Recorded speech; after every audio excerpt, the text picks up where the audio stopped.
Welcome to Colorado Inside Out Postgame, a special web-exclusive production here on Channel 12. Let's get a quick take on Hillary Clinton coming to the First Bank Center next Monday. Eric Sonderman from SE2, what do you think of the number of tickets still available? Does it say anything about her upcoming maybe campaign for president? Well, it might say something about the market price. Everything has its market price, and obviously the price they were asking for these tickets, which was well into the $100. I don't know if it was $150 or $175. They weren't getting that, and now the tickets are available on Living Social and various other websites for a whole lot less money than that. I think if you have a couple nickels you can rub together, you can probably go see Hillary next Monday night. I don't know that it says a lot about the race. We're still trying to figure out the 2014 race here in Colorado and around the country. 16 is a long ways away. Hillary hasn't announced her intentions yet. I think the expectation is that she is likely to get in, but that's different. Likely is different than a sure thing.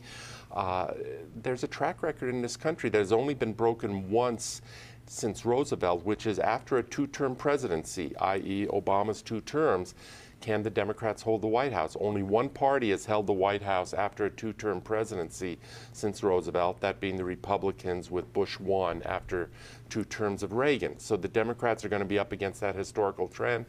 But Republicans are up against their own challenges and their own historical trends, starting with demographics and the demographic shifts in this country. And who knows who the Republican candidate's going to be? That's a wild show, and we'll have plenty to talk about over the years on that one.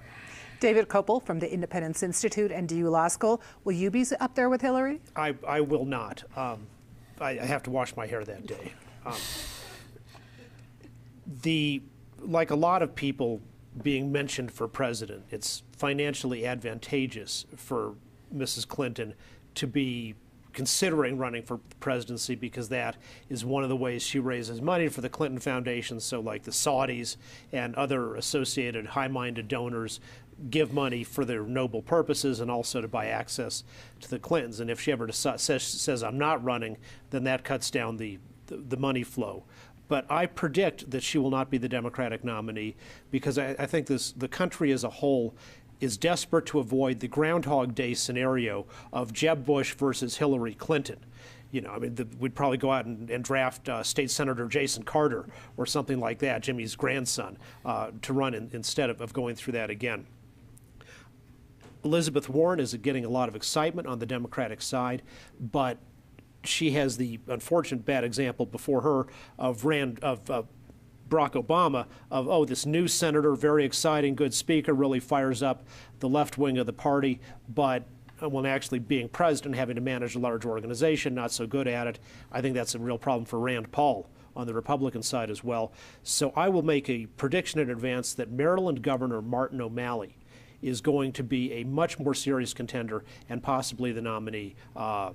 So you heard it here first. Wow. All right. Brave words, David. Penn Tate, lawyer with Greenberg Traurig and former legislator. What do you think about what this says about the 2016 campaign season? It's predictable. I agree with everyone. Secretary Clinton is going to keep her name out there. She's going to be considering for a while. She is a draw.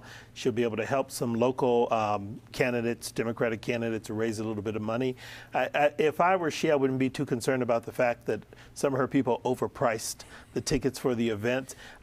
Eric's exactly right. These midterm elections are getting ugly. They're getting expensive. Phones are ringing off the hook saying, hey, come be one of our best friends, and it only costs you $1,500. There's a lot of money getting thrown into the pot now, and so I'm not surprised that she can't command top dollar for a potential campaign that's more than 2 years out. And that's probably why Rubio is doing TV commercials for people rather than showing up here himself and stumping for them. It will be an interesting race. I think David's right. I think we don't know who's going to be the nominee on either side. I think the Democratic side is a little bit clearer. The Republican side, 8 months ago, I would have told you Christie was a sure bet, and he's been self-destructing and blown up. Jeb Bush is beginning to surface again. Rubio's out there, and so it's going to be a Donnybrook.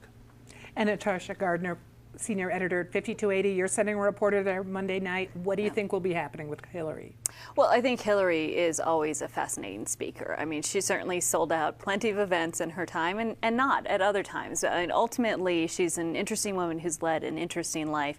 And the next few years will also be an interesting chapter in her life's history. I think maybe another angle to this is something I've heard people in the press talk about, but event planners talk about as well, is that Coloradans don't necessarily like to buy tickets in advance. It seems to be a problem with events across the board. So I wonder if it's necessarily just Hillary or just, Coloradans, we don't like to commit to things. It might be a nice day, time to go up to the mountains, go for a hike, who knows, whatever else. But I think that could also be coming into play here. Don't commit to candidates, don't commit to tickets, but commit to Channel 12. That's all the time we have for Colorado Inside Out postgame this week. Leave us a comment and tell us what you think. For everyone here at CPT12.org, I'm Patricia Calhoun. Thanks for watching.